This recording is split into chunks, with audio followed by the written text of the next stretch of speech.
In this video, I'm going to share a great technique that's going to help you create big shapes when you start with your painting. This is really one of the most important ways to start a successful landscape painting. In fact, it can apply to any subject. I'm going to show you how I work with my reference photo and how to focus in on the big shapes. It's a very simple technique, and then we're going to transfer that onto the actual painting surface. It's going to be a really powerful way for you to start your next landscape painting. Let's have a closer look.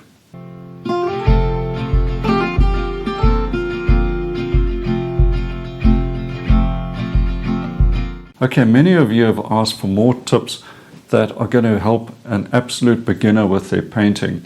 Now remember, number one on the list of things to work on is your composition, and we'll certainly go into some tips there as well. But this is the point where you've got your actual composition, and now what do you do with it? How do you get that onto your painting surface to make a really great and powerful start? So let's have a look at the reference photo and how I suggest you practice making a start with your next painting. This is my reference, and I'm using a square format for this painting. Now I'm going to be looking for shapes,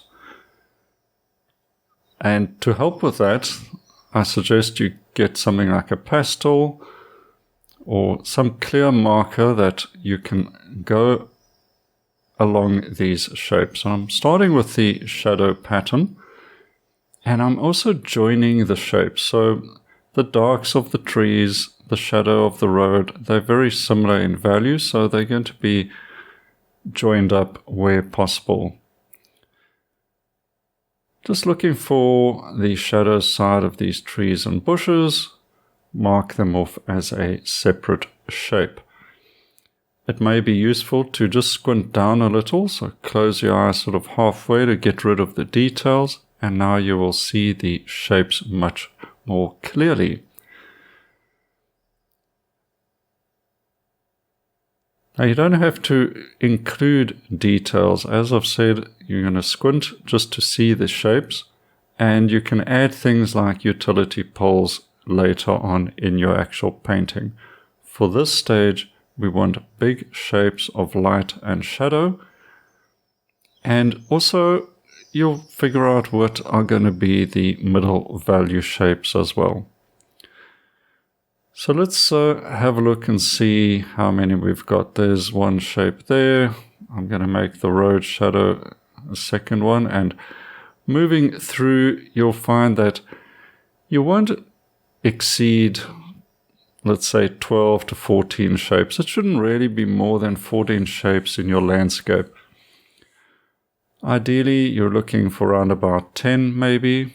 This is a sort of a transition line that I might just vary the colors a bit there.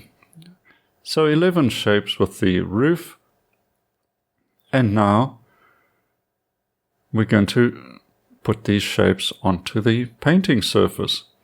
Starting off, just plotting out the horizon line, and that's the reference point. You can see where it is here, the horizon line there. Now I can refer all my shapes to that starting point, and they will be pretty accurate as is reasonable. We're not doing an architectural plan here. We're basically plotting out our biggest shapes, the shadow pattern, the light shapes as well. And this will make the start to the painting very simple and effective. That dotted line is where I'm considering making a slight variation in the values, which we'll see later on. But keep plotting out these shapes, just eyeballing your drawing and reference photo. You don't have to get it absolutely perfect, but it's a good way to train yourself to see these shapes and to put them down on your painting surface. It's a great technique as well for perhaps if you're painting outdoors one day and you will need to work quickly, you're going to see these shapes a lot easier because this process is now part of the muscle memory of your painting.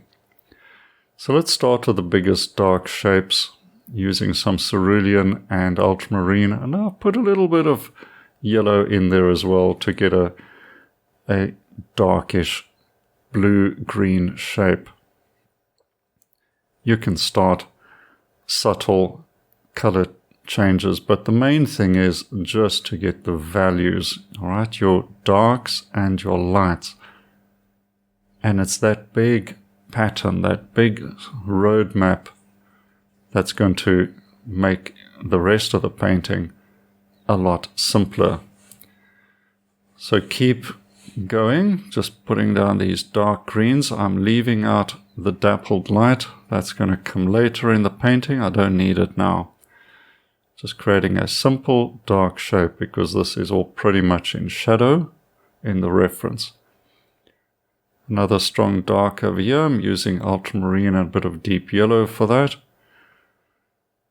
Just working with the primaries. I've got two yellows, a cool lemon yellow and a warmer deep yellow, cerulean blue and ultramarine blue, and a red, and of course some white paint. Up here it's a little more of a middle value green,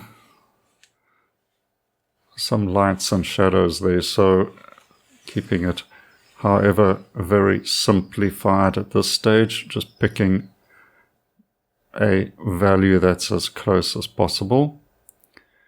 Here on the left it's all fairly shadowy as well. Dark greens once again for the most part.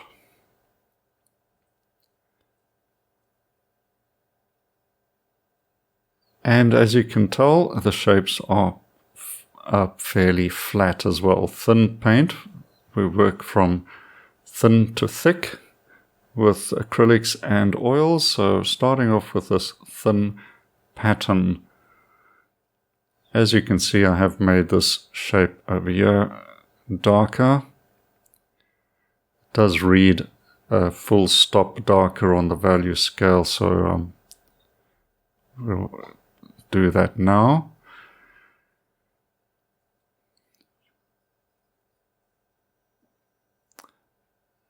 Now we've got to get some shadows across the road, and I'm bringing a little bit of red into that to create a sort of a blue-violet. Once again, I'm not worried about the dappled light. I just want the main shape, which is a shadow, and I'll put that down. And already we've got a good, strong, dark pattern to this painting, which means the lights are going to really pop as well when we get those down in, which I'm starting to put in now. Mostly lemon yellow, a touch of white, a little bit of the blue on the palette there, and we're getting these subtle light greens.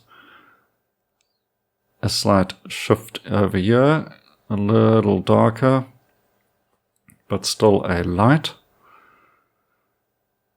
Here getting more sunlight, and it's got a very strong light effect on there, so a bit more yellow and white.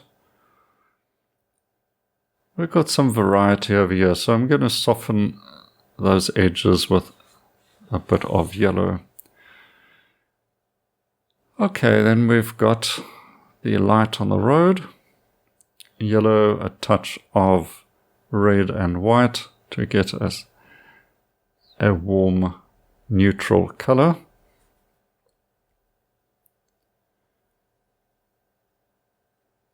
And then there's the roof of the building, which is a warm grey. And don't worry, your colors don't have to be perfect from the start, but try to get your values accurate. That's what we're after, the big value pattern of lights and darks. That is going to be the foundation and the way into any painting you do. The sky is pretty much blown out in the photo, of course, but I'm just making it a warm shape. Bit of yellow and white.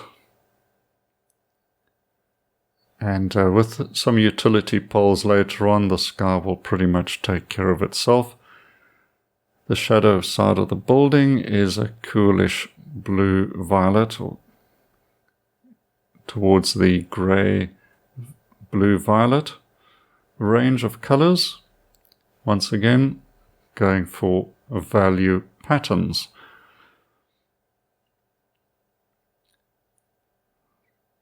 Just taking that road around the corner a bit and just shaping that roof. I'll just add a few little touches to it, and I can do that now just to give it a bit more shape. And there we have a good strong start to the painting. Well, I hope this idea is something that you can try out very soon with your next landscape painting. I'm sure it's going to help you make a strong start with less confusion about what you actually should be painting. Now, of course, this is the beginning of the painting, and I hope to bring you more short videos where we develop the painting a bit further. But once you get a good start, that's half the painting done, and I think you'll enjoy practicing this. Do many little starts like this, work out your shapes, get them down on the painting surface, and you'll be impressed with the strength of that abstract arrangement of shapes. Now, to make sure you don't miss the forthcoming videos with these beginner tips and techniques, make sure you've subscribed to the channel. Also, get your free copy of the Create Art magazine. It's packed with useful articles, artist profiles, and reviews. You'll find a link to that in the description as well. And don't forget your free painting course. Explore these topics in greater detail on my painting school.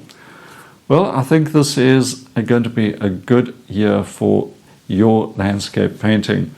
So until the next time, happy painting and cheers for now.